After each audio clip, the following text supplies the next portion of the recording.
Hi student, today we are going to learn Science Part 2, Lesson number 10, Heredity and Evolution.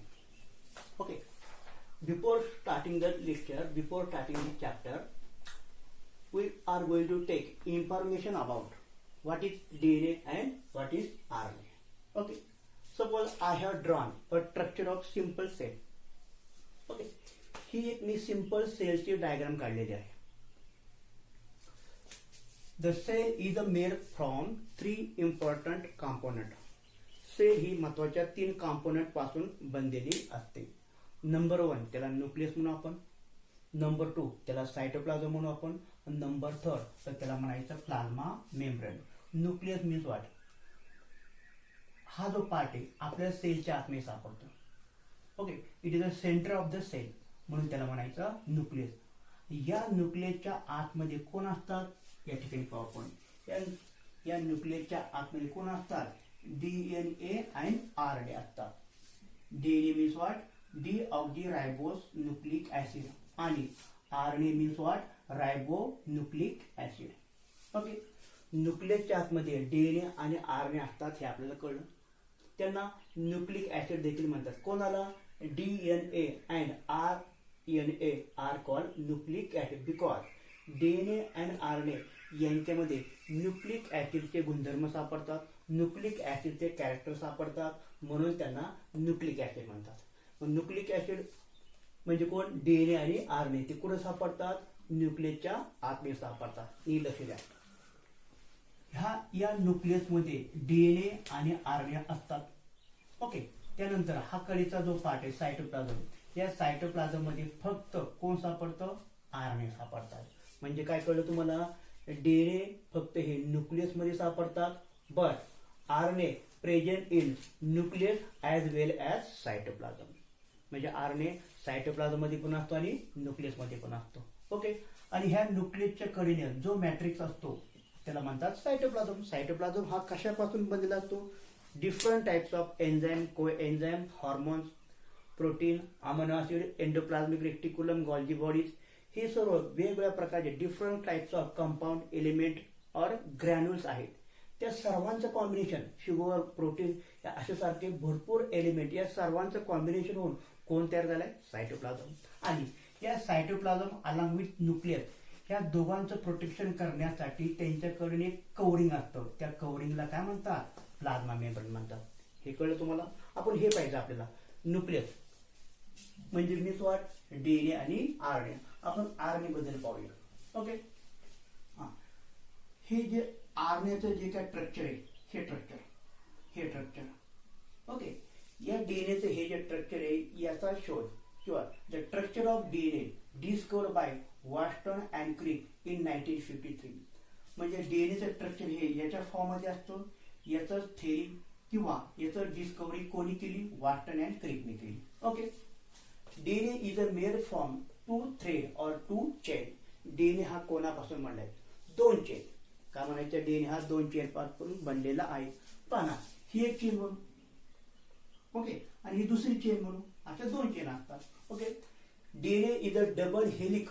हेलिक means what? Turn. म्हणजे ह्याला एक आपण हेलिक म्हणून, हा एक टर्न म्हणतो, आणि दुसरा हा जो हेलिक, म्हणजे डबल हेलिक स्ट्रक्चर हे कोणाचं असतं? डीएनएचं असतं. Okay, DNA is a made from nucleotide. आता न्यूक्लियोटाइड म्हणजे काय आपल्याला हे आजवर समजून घेऊया आपण. न्यूक्लियोटाइड म्हणजे काय हे आपण सुरुवातीला समजून घेऊया. पहा, the combination of sugar molecule, nitrogen base, M means what? Adenine. तो देखील एक नायट्रोजन बेस आहे. ॲडेनाईन आणि फॉस्फरस ह्या तिघांचं जे कॉम्बिनेशन असतं तर त्याला म्हणायचं न्यूक्लियोटाइड. आपण या ठिकाणी पाहिजे डीएनए हा 2 चेन पासून DNA is a made from 2 chain. 2 chain पासून बनला जातो. सपोज या ठिकाणी ही जी काही चेन आहे तिला आपण ही समजू, त्याच्या शेजारी मी दुसरी चेन काढतो.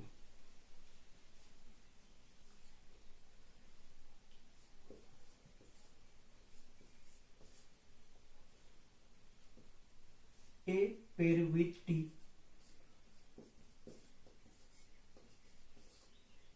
C pair with G,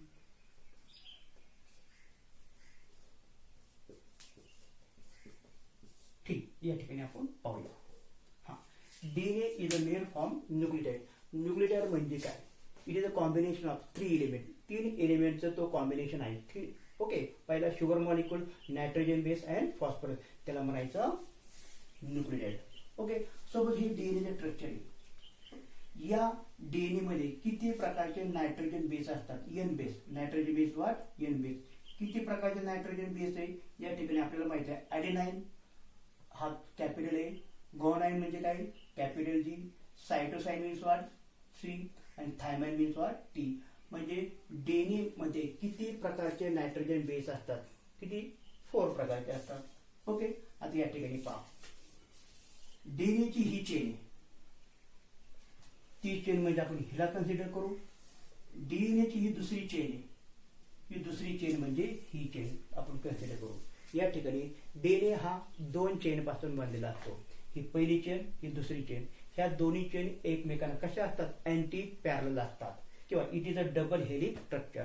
आता ह्या दोन्ही चेन पहा, ही पूर्ण चेन म्हणून ही एक पूर्ण एक चेन आहे. ही चेन मी पुढे कॅरी फॉरवर्ड करू शकतो, ही पण करू शकतो, पण डायग्राम मी या ठिकाणी छोटी काढलेली आहे, बरोबर ना. मग डीएनए कशापासून बनलेला असतो? न्यूक्लियोटाइड.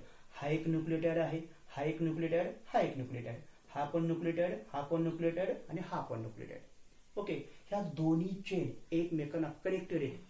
कोणाच्या मदतीने? नायट्रोजन बेस बॉन्डिंगच्या मदतीने. Means what? हा एक न्यूक्लियोटाइड, हा एक न्यूक्लियोटाइड. ओके, एकमेकांना अटॅच झाले, एकमेकांना त्यांच्यामध्ये बॉन्डिंग दिसतं. कोणामुळं? नायट्रोजन बेसच्या मदतीने. हे 2 न्यूक्लियोटाइड एकमेकांना जोडले कोणाच्या मदतीने? Adenine pair with T. Okay, A pair with T. हे पण दुसरे 2 नायट्रोजन बेस शुगर मॉलिक्युल और न्यूक्लियोटाइड आहेत, एकमेकांना कोणाच्या मदतीने जोडल्यात? C pair with G. Okay, म्हणजे cytosine pair with guanine. Then हा एक न्यूक्लियोटाइड आहे, हा एक न्यूक्लियोटाइड आहे, कोणाच्या मदतीने जोडल्यात? T pair with A. T म्हणजे थायमाइन, ओके, ए म्हणजे ॲडेनाइन. ओके, साधं सिंपल या ठिकाणी असं समजून घ्या, डीएनएचं हे स्ट्रक्चर असतं 2 चेन पासून बनलेलं असतं. हे डीएनएची ही एक चेन आणि ही एक चेन कोणापासून बनली? न्यूक्लियोटाइड पासून बनलेली असते. ह्या दोन्ही चेन एकमेकांना कनेक्टेड असतात, जोडलेले असतात, जॉईन असतात. कोणामुळं? नायट्रोजन बेस बॉन्डिंगच्या मदतीने. आणखी महत्वाचं, A is always pair with T. म्हणजे या ठिकाणी हा एक न्यूक्लियोटाइड आहे, हा एक न्यूक्लियोटाइड आहे. या ठिकाणी ॲडेनाइन आहे, या ठिकाणी थायमाइन आहे. म्हणजे A always pair with T by double hydrogen bond. म्हणजे ॲडेनाइन हा थायमाइन बरोबर पेअर होतो. किती बॉन्ड आहे? By double hydrogen bond. C pair with G by triple hydrogen bond. म्हणजे सायटोसाइन हा कोणाला पेअर होतो? जीला. कोणाच्या मदतीने? By triple hydrogen bond. मग अशा प्रकारे हे डीएनएचं साधं सिंपल स्ट्रक्चर असतं. ओके, आता आपण हे पाहणार आहे RNA, तर त्याला म्हणायचं रायबो न्यूक्लिक ऍसिड. ते कसे असतात? ती याच्या फॉर्म मध्ये असतात. या ठिकाणी मी डायग्राम मध्ये थोडा चेंज करतो. ही समजा डीएनएचे डायग्राम. ओके, याचा हा पोर्शन मी कट केला, हा पोर्शन या ठिकाणी कट केला, या ठिकाणी मी कट केला. ठीक, पाहू आपण. आता आरएनए कसे असतात? आरएनए मध्ये देखील 4 नायट्रोजन बेस असतात. कोणते कोणते असतात? या ठिकाणी शॉर्टकट मी लिहितो. ए म्हणजे ॲडेनाइन, सी म्हणजे सायटोसाइन, जी म्हणजे गुआनाइन, आणि या ठिकाणी टी नसतो. T means what? थायमाइन. तर त्याच्याऐवजी कोण असतो? U. U means what? Uracil. Instead of T म्हणजे आरएनए मध्ये थायमाइन ऐवजी प्रेझेन्स ऑफ कोण? Uracil. U means what? Uracil असतो. म्हणजे आरएनए मध्ये महत्वाचे हे 4 नायट्रोजन बेस असतात, बरोबर ना. आता आरएनएचा यूज सेल मध्ये कशासाठी होतो? आरएनएच्या मदतीने आपल्या बॉडी सेल मध्ये फॉर्मेशन ऑफ प्रोटीन, प्रोटीनची निर्मिती होण्यासाठी त्यांची युजफुल होतो. ओके, पहा आरएनएचे महत्वाचे 3 टाइप्स आहेत. पहिला जो टाइप आहे त्याला म्हणतात mRNA, messenger RNA. Messenger means what? Small A. त्याला मेसेंजर आरएनए का बरं म्हणलं आहे? कारण हा जो mRNA कसा असतो? या पद्धतीने असा स्ट्रेट असतो, बरोबर ना. आणि हा जो mRNA काय सांगतो? कोणत्या प्रकारचं प्रोटीन तयार होऊ शकतो? Which type of protein can be form. हे आपल्याला कोणाच्या मदतीने कळतं? mRNAच्या मदतीने कळतं. ओके, म्हणून त्याला म्हणतात मेसेंजर आरएनए. आरएनएचा दुसरा टाइप rRNA, रायबोसोमल आरएनए. ते याच्या फॉर्म मध्ये असतात. हे देखील प्रोटीनचं फॉर्मेशन होण्यासाठी मदत करतात. त्यानंतर थर्ड टाईप आहे टी आर एन ए, त्याला म्हणायचं ट्रान्सपोर्ट आर एन ए, हे याच्या फॉर्ममध्ये असतात. ओके, हे तिघेही आपल्याला आपल्या बॉडी सेलमध्ये, ईच अँड एव्हरी बॉडी सेलमध्ये फॉर्मेशन ऑफ प्रोटीन करण्यासाठी तिघांची गरज पडते. ओके, या ठिकाणी मी काय केलं पहा, समजा हा एक आर एन ए मॉलिक्यूल आहे, त्याची मी सिंपल डायग्राम काढलेली. आपण हे पाहिले आर एन ए कसे असतात, सिंगल स्ट्रँडेड, म्हणजे त्यांची एकच चेन असते. पहा या ठिकाणी ही चेन मी कशी रे आडवी आहे, या ठिकाणी मी असं कन्सिडर करा मी ती उभी केलेली, म्हणजे ही डायग्राम आणि ही डायग्राम जवळपास सेम आहे. ओके, ही दोन्ही कन्सेप्ट खूप महत्वाचे आहेत. चॅप्टर स्टार्ट करण्याच्या अगोदर हे दोन पॉईंट खूप महत्वाचे आहेत, कारण हे पॉईंट समजले की आपल्याला पुढचे पॉईंट समजणार आहे. Okay, Wien nucleus means what, कोणाचं कॉम्बिनेशन आहे, it is a combination of DNA and RNA. Okay, पुढच्या पॉईंट मध्ये आपण काय करणार आहे, चॅप्टर मधला पहिला पॉईंट आपण स्टार्ट करणार. Okay, from the chapter point number 1, heredity and hereditary changes. या ठिकाणी आपल्याला हेरिडिटी मीन्स व्हॉट हे पाहिजे आपल्याला. The transmission of genetic character from one generation to next generation is called heredity. Means what, आपल्या mother आणि father मध्ये जे कॅरेक्टर असतात, कॅरेक्टर मीन्स व्हॉट, त्यांची हाईट, ओके, त्यांचा कलर, ओके, त्याचबरोबर त्यांचं शरीराचा फेस म्हणा, बॉडीचा शेप म्हणा, हे जे काय असतात तर त्याला म्हणायचं जेनेटिक कॅरेक्टर. मीन्स व्हॉट, आपल्या मदर आणि फादरचे जे कॅरेक्टर असतात ते आपल्याला मिळणे तर त्याला म्हणतात रे हेरिडिटी. सिंपल डेफिनेशन आहे, the transmission of genetic character from one generation to the next generation is called heredity. The transmission of genetic character from one generation to the next generation. Okay, now see the pioneer of modern genetic, the pioneer of modern genetic, John Gregor Mendel is called pioneer of modern genetic. Okay, genetic means what? Genetic means what? Genetic means what? Okay, it is a branch of biology which deal with the study of heredity and variation. Genetic म्हणजे काय म्हणायचं, heredity and variation या दोघांचा एकत्रितपणे study करणारी बायोची जी branch आहे तर त्याला म्हणायचं genetic. It is called genetic. The study of heredity and variation is called genetic. In genetic आपल्याला हेरिडिटी कळलं, पण व्हेरिएशन म्हणजे काय, the morphological similarities or differences between the parent and their offspring is called variation. म्हणजे काय पहा, आपण आणि आपले आई वडील, आपण 100% त्यांच्यासारखं दिसतो का, अजिबात दिसत नाही. पण त्यांच्यामध्ये ना आपल्यामध्ये वरच्या वर जी समानता दिसते, ओके, जी समानता दिसते किंवा जी विषमता दिसते तर ह्याला म्हणतात रे व्हेरिएशन. आपण आपल्या मदर आणि फादर यांच्यासारखे सेम टू सेम आपण दिसत नाही तर त्याला म्हणायचं व्हेरिएशन. मग पहा रे, मेंडल यांनी काय केलं, हेरिडिटी अँड व्हेरिएशन या दोघांचा एकत्रितपणे जो स्टडी केला त्या स्टडीला हे नाव दिलं गेलं, कोणतं, genetics. Okay, next point, Hugo de Vries in 1901. आता in 1901 Hugo de Vries is one of the scientist. त्यांनी काय सांगितलं, he explained the mutational theory. Mutational theory means what?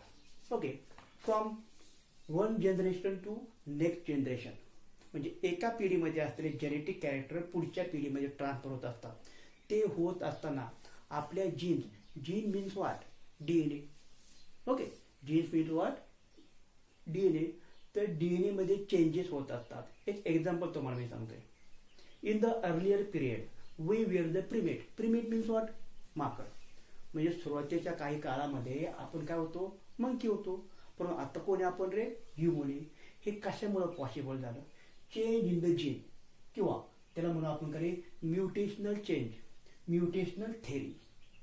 Mutational theory means what, change in the gene. म्हणजे आपल्या जीनमध्ये, okay, पिढ्यानपिढ्या जे changes होत गेले, मग त्याच्यामुळे काय झालं, आपल्यामध्ये चांगल्या प्रकारचे जे चेंजेस झाले हे कोणी एक्सप्लेन केलं, ह्युगो दी रिस नावाचे एक सायंटिस्ट होते, त्यांनी हे प्रूव्ह केलं. ओके, आणि त्यांचं ते एक्सप्लेनेशन होतं, त्यांची जी थिअरी होती. ओके, त्या थिअरीला त्यांनी नाव दिलं होतं mutational theory. Okay, next point. हा, वॉल्टर अँड सटन observe pair chromosome in grasshopper. What is a chromosome? Chromosome कशाला म्हणायचं? सिंपल आपण समजून घेऊया. सपोज ग्रासहॉपरच्या बॉडीमधील ही एक सेल आहे. ओके, समजा तिचा हा न्यूक्लियस आहे, त्याचा हा काय म्हणायचं? न्यूक्लियस आहे. या न्यूक्लियसच्या आतमध्ये ओके वॉल्टर अँड सटनना काय दिसलं? क्रोमोझोम दिसले. Chromosome means what? ह्याला आपण क्रोमोझोम म्हणू. ह्याला काय म्हणायचं? क्रोमोझोम. म्हणजे त्यांना ग्रासहॉपरच्या बॉडीमध्ये त्यांनी सेल घेतली, त्या सेलच्या न्यूक्लियसमध्ये त्यांना क्रोमोझोम भेटले. क्रोमोझोम हे जे क्रोमोझोम असतात कशापासून बनलेले असतात? डीएनए पासून बनलेले असतात. सुरुवातीला असं कन्सिडर करायचं, ग्रासहॉपरच्या या सेलमध्ये डीएनए मॉलिक्यूल होते. डीएनएचं स्ट्रक्चर कसं असतं? या ठिकाणी मी सिंपल डीएनएचं स्ट्रक्चर काढतो. ओके, ह्याला आपण म्हणू डीएनए. तो क्रोमोझोम कसे तयार झाले? Many DNA molecule come together and formation of chromosome. म्हणजे भरपूर डीएनए मॉलिक्यूल येतात. ओके, आणि त्याच्यापासून असे एक सेट हे जे क्रोमोझोम तयार होतात. कोणापासून तयार होतात? ते डीएनए पासून होतं. हे कोणी सांगितलं आपल्याला? Walter and Sutton both they explain that what presence of pair means जोडी, pair chromosome in the grasshopper. Okay, हे कोणी एक्सप्लेन केलं? वॉल्टर अँड सटन. साल सिंपल. ग्रासहॉपरच्या बॉडीमधील एक सेल घेतली, त्या सेलचा न्यूक्लियस, त्या न्यूक्लियसच्या आतमध्ये त्यांना क्रोमोझोम सापडले. ओके, पण क्रोमोझोम सापडले पेअर क्रोमोझोम. पेअर क्रोमोझोम म्हणजे काय? त्यांच्या जोड्या त्या. पण आपल्याला हे माहिती पाहिजे, हे जे क्रोमोझोम असतात कोणापासून बनलेले असतात? डीएनए मॉलिक्यूल पासून असतात, तयार झालेले असतात. सपोज मी समजा हा एक क्रोमोझोम घेतला. सपोज आपण याचा अॅनाटॉमी केला. अॅनाटॉमी केला म्हणजे काय म्हणायचं? या क्रोमोझोमच्या आतमध्ये जे स्ट्रक्चर आहे, क्रोमोझोमच्या आतमध्ये जे स्ट्रक्चर आहे त्याचा स्टडी केला तर त्याच्या आपली काय सापडणार आहे? हे डीएनए मॉलिक्यूल सापडणार आहे. हे कोणी एक्सप्लेन केलं? वॉल्टर अँड सटन. आपण पुढचा पॉईंट पाहूया. देन ट्राय मीन्स काय? 3. ओस्टवर्ल्ड, McLean, choline explain the DNA is a genetic material in all living organism except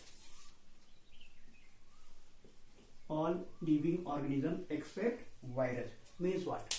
Plant असतील, animal असतील, insect असतील, amphibian animal असतील, reptile animal असतील, या सर्वांच्या बॉडीमध्ये आपल्याला कोण सापडतं? डीएनए सापडतो. या ठिकाणी हे एक्सप्लेन केलं, जवळपास सर्व लिव्हिंग ऑर्गॅनिझम मध्ये ओके जेनेटिक मटेरियल म्हणून कोण सापडतं? डीएनए सापडतात. परंतु व्हायरस मध्ये डीएनए नसतात. Means what? DNA is a genetic material in all living organism except virus. म्हणजे व्हायरस मध्ये सोडून इतर जे सर्व लिव्हिंग ऑर्गॅनिझम आहेत तर त्यांच्यामध्ये कोण जेनेटिक मटेरियल कोण आहे? तर डीएनए आहे. हे या ठिकाणी एक्सप्लेन केलं. त्यानंतर युजेस ऑफ हेरिडिटरी. आता हेरिडिटरी मीन्स व्हॉट? आपल्याला माहिती आहे हेरिडिटरीची आपण डेफिनेशन पाहिलेली आहे. The transmission of genetic character from one generation to the next. Okay, ह्याचा अर्थ होतो रे हेरिडिटी. जेनेटिक कॅरेक्टर असतात ते एका पिढीमधून दुसऱ्या पिढीकडे जाणे तर त्याला म्हणतात रे हेरिडिटी. तर याचा फायदा काय? हेरिडिटरी या संकल्पनेचा, या कन्सेप्टचा आपल्याला काय फायदा आहे? ओके, आपण त्याचबरोबर हेरिडिटी काय करते? जीनचा पण स्टडी करते. काय करते? जीनचा पण स्टडी करते. Genes means what? DNA. Okay, मग त्याचा काय फायदा होता आपल्याला? जीनचा फायदा काय? डीएनएचा फायदा काय? It is useful for diagnose, treatment and prevention of hereditary disease. Hereditary disease means what? अनुवंशिक आजार. जर आपल्याला कोणते अनुवंशिक आजार आहेत हे देखील आपण हेरिडिटीच्या मदतीने आपण काय ते फाइंड आउट करू शकतो. म्हणजे काय केलं जातं? आपल्या सेलमध्ये जो डीएनए मॉलिक्यूल आहे त्या डीएनए मॉलिक्यूलचा स्टडी केला जातो. सपोज त्याच्यामध्ये काय फॉल्ट वगैरे असेल हे आपण काय फाइंड आउट करू शकतो. म्हणजे काय? तो आपल्याला काल माहिती मिळते की आपल्याला कोणता जेनेटिक आजार आहे की नाही. तर जेनेटिक आजार असे कोणते आहेत? Colour blindness means what? काय काय पीपल्स असे असतात की त्यांना कलर प्रॉपरली ओळखता येत नाही. ओके, त्यांचं कन्फ्युजन होतं. रेड कलरला ते ग्रीन कलर समजतात. त्याच्यावर आणखी एक म्हणून आपण नाईट ब्लाइंडनेस म्हणजे काय? रात आंधळेपणा. असे जे काही जेनेटिक आजार आहेत ते आपण फाइंड आउट करू शकतो. कोणाच्या मदतीने? हेरिडिटरीच्या मदतीने. हा पहिला यूज. सेकंड यूज काय? Production of hybrid varieties of plant and animal. आपण काय करू शकतो? चांगले कॅरेक्टर असणारे प्लांट अँड ॲनिमल देखील आपण तयार करू शकतो. म्हणजे काय करू शकतो? चांगले स्ट्रॉंग जीन म्हणजे काय रे? स्ट्रॉंग DNA आपण एखाद्या प्लांटमध्ये, एखाद्या ॲनिमलमध्ये आपण इंट्रोड्यूस करू शकतो आणि त्यांच्यापासून चांगल्या प्रकारचे good quality plant and animal आपण यांचं फॉर्मेशन करू शकतो. त्यानंतर तिसरा point, industrial process means what? Different types of gene. वेगवेगळ्या प्रकारचे प्लांट असतील, वेगवेगळ्या प्रकारचे ॲनिमल असतील, त्यांच्यामधले जीन म्हणजे कोण? DNAच्या मदतीने आपण काय करू शकतो? डिफरंट टाइप्स ऑफ मेडिसिन, औषध तयार करू शकतो आपण. ओके, प्लांट तयार करू शकतो आपण. वेगवेगळ्या प्रकारचे फूड आयटम्स म्हणा, हे देखील आपण तयार करू शकतो. त्याला म्हणायचं इंडस्ट्रियल प्रोसेस. या ठिकाणी आपण हेरिडिटरी याचा यूज कशासाठी होतो, आपला काय फायदा आहे, ते 3 पॉईंट आपण या ठिकाणी पाहिलेले आहेत. आता आपण पुढचा पॉईंट पाहणार आहे. टेक्स्टबुक मधील ट्रान्सक्रिप्शन, ट्रान्सलेशन अँड ट्रान्सलोकेशन. प्रत्येक स्टेप आपल्याला व्यवस्थित समजून घ्यायची आहे. आता पहिला पॉईंट पाहू आपण. या ठिकाणी काय दिले आपल्याला? या ठिकाणी काय दिले? सेंट्रल डोग्मा म्हणजे काय? पहा, आपल्या सेलमध्ये DNA पासून mRNA तयार होणे. आता आपल्याला माहिती, आपण ही जी डायग्राम पाहिलेली आहे, याची डायग्राम आपण पाहिलेली आहे. DNA कसे असतात. सपोज या ठिकाणी एक सिंपल सेलचं स्ट्रक्चर काढलेलं आहे. एक सेल, याला आपण न्यूक्लियस म्हणू. इट इज अ न्यूक्लियस म्हणू. याला न्यूक्लियस म्हणू. हा जो कडेचा जो भाग आहे तर त्याला आपण सायटोप्लाझम बोलूया. त्याला म्हणून आपण सायटोप्लाझम. ओके, हा जो आउटर लेअर आहे तर त्याला म्हणून आपण प्लाझ्मा मेम्ब्रेन. ओके, ठीक. साधं सिंपल. आपल्या सेलमध्ये DNA पासून mRNA तयार होणे आणि mRNA पासून प्रोटीनचं फॉर्मेशन होणे, तर ह्याला म्हणतात रे central dogma. The process of formation of mRNA from DNA, okay, and from mRNA formation of protein is called what? It is called central dogma. साधं सिंपल असं लक्षात ठेवा. आपल्या सेलमध्ये या ठिकाणी अशा प्रकारचे कोण असतात म्हणायचं? DNA असतात. ह्यांच्यापासून कोण तयार होणार? या अशा फॉर्म मध्ये आपण पाठीमागच्या पॉइंट मध्ये DNA आणि mRNA बद्दल हे पाहिलेलं आहे. म्हणजे DNA पासून काय रे? mRNA तयार होतात. हे mRNA नंतर न्यूक्लियस मधून कुठे येतात? सायटोप्लाझम मध्ये येतात. सपोज ते सायटोप्लाझम मध्ये आले.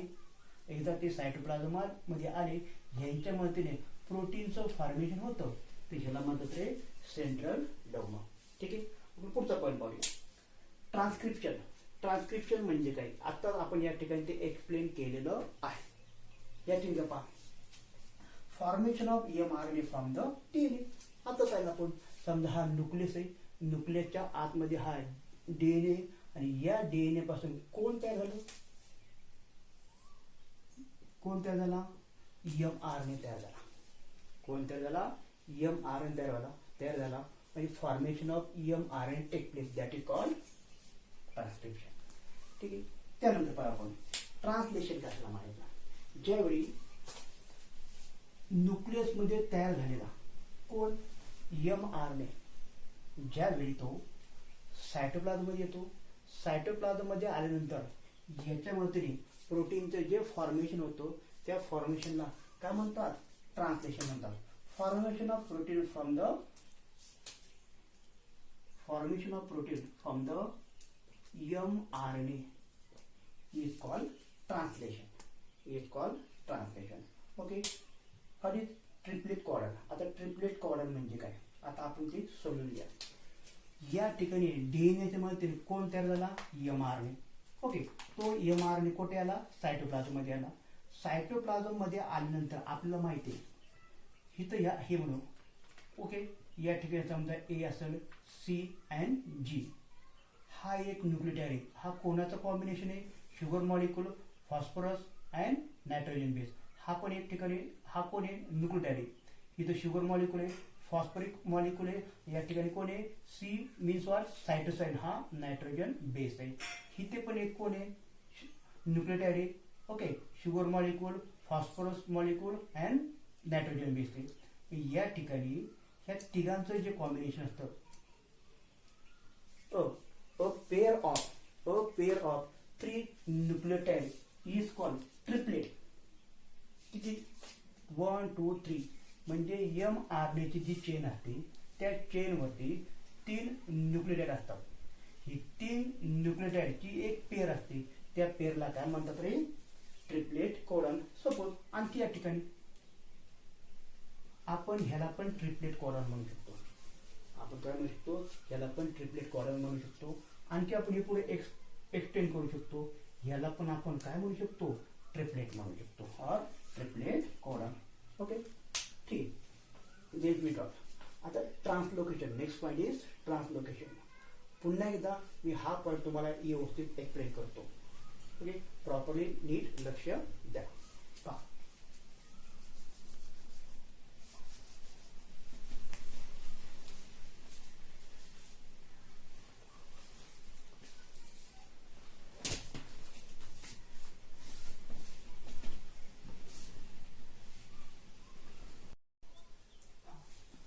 नाव व्हॉट इज ट्रान्सलोकेशन.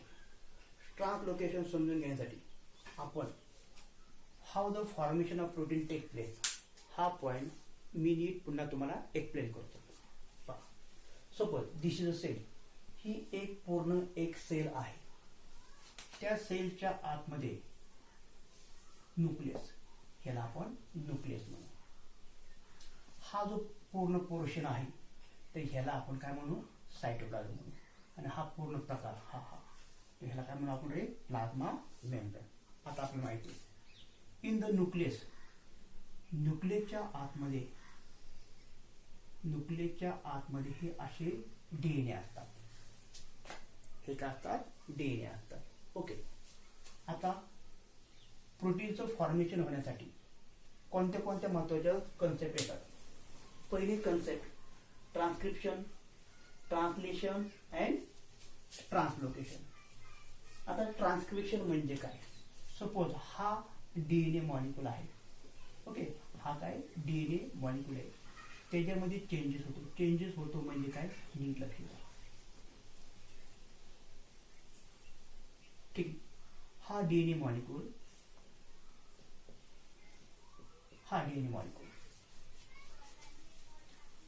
या ठिकाणी तो मध्ये ब्रेक होतो. ब्रेक झाल्यानंतर या ठिकाणी दोन त्याच्या अशा सेपरेट चेन तयार होतात. डीएनए मॉलिक्यूल सुरुवातीला कसा होता? पूर्णपणे कंप्लीट. बट तो डीएनए मॉलिक्यूल सेंटरला ब्रेक होतो आणि त्याच्या ह्या दोन्ही चेन एकमेकांपासून दूर जातात. नंतर काय होतं? हे कोण? सर्व न्यूक्लियोटाइड्स आहेत. हे सर्व कोण आहेत? न्यूक्लियोटाइड आहेत. या न्यूक्लियोटाइडला दुसरे न्यूक्लियोटाइड येऊन जोडतात.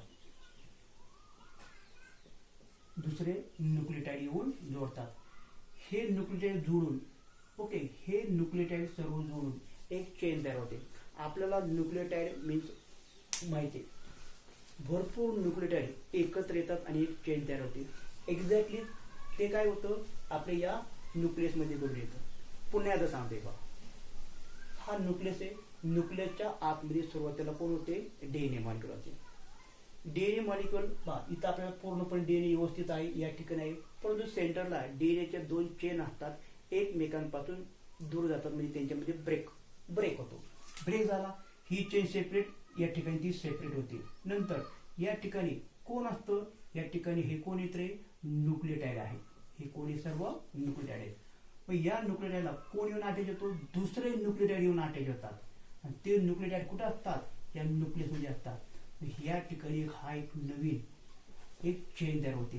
ही एक नवीन चेन नंतर ही एक नवीन चेन, नंतर कुठे येते, सपोज ही एक चेन समजा अशी बाहेर आली असं समजा, ही एक नवीन चेन आहे, म्हणजे काय म्हणायचं, ट्रान्सक्रिप्शन झालं, formation of mRNA from the DNA, न्यूक्लियसच्या मदतीने कोण तयार झाला, mRNA तयार झाला, म्हणजे हा mRNA तयार झाला, मग त्याला काय म्हणतात रे, ट्रान्सक्रिप्शन.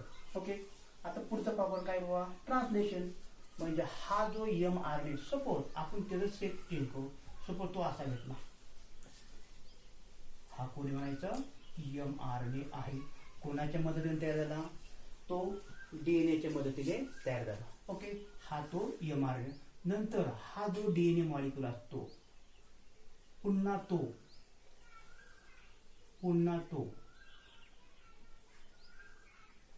एकमेकांना या सेपरेट झालेल्या ज्या काही दोन चेन असतात ते एकमेकांना पुन्हा जॉईन होतात, म्हणजे जो डीएनए होता तो डीएनए तो तसाच झाला, फक्त त्याच्यापासून कोण तयार झाला, mRNA तयार झाला.